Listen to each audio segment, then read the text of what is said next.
చూస్తే టీచర్ లాగా ఉన్నాడో పోలీస్ లాగా ఉన్నాడో ఒకసారి చెప్పండి. ఆయన ఎస్ఐ టీచర్ నా శిష్యుడు.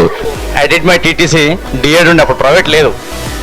2003-05లో మెదక్లో చేసిన, మహబూబ్నగర్లో లేదు. ఒకప్పుడు డిఎడ్ వస్తుందంటే జాబ్ వచ్చిందని చెప్పి డిఎడ్ వాళ్ళకి చాలా ప్రిఫరెన్స్ ఉండేది. కొన్ని టాపర్గా సమాజంలో టీటీసీ వచ్చిందని. అన్న ఎట్లా అంటే విశ్వనాథ్ అన్న ఫ్రెండ్, గైడ్, ఫిలాసఫర్ అన్నీ.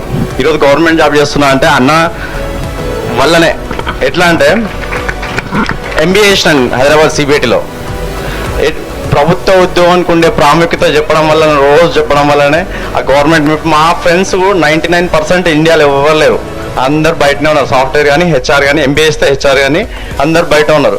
ఈ రోజు నేను ఇక్కడ ఇన్స్పెక్టర్ ఉన్న ర్యాంక్, సిఏ ర్యాంక్ అంటే కారణం అన్ననే, ప్రభుత్వం. కానీ ఐఎమ్ ఎంజాయింగ్ మై లైఫ్. ఇప్పుడు ఆయనకు 5 lakhs వస్తుంది పర్ మంత్, లేకుంటే ఆయనకు 2.5 crores వస్తుంది per annum. It's okay.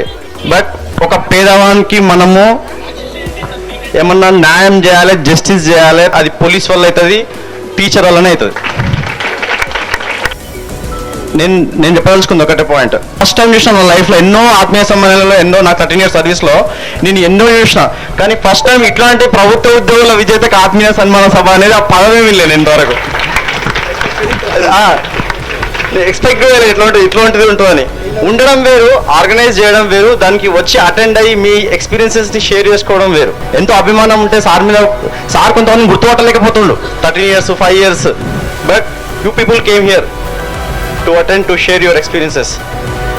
Me time ఎక్కువ తీసుకోదలుచుకోలేదు.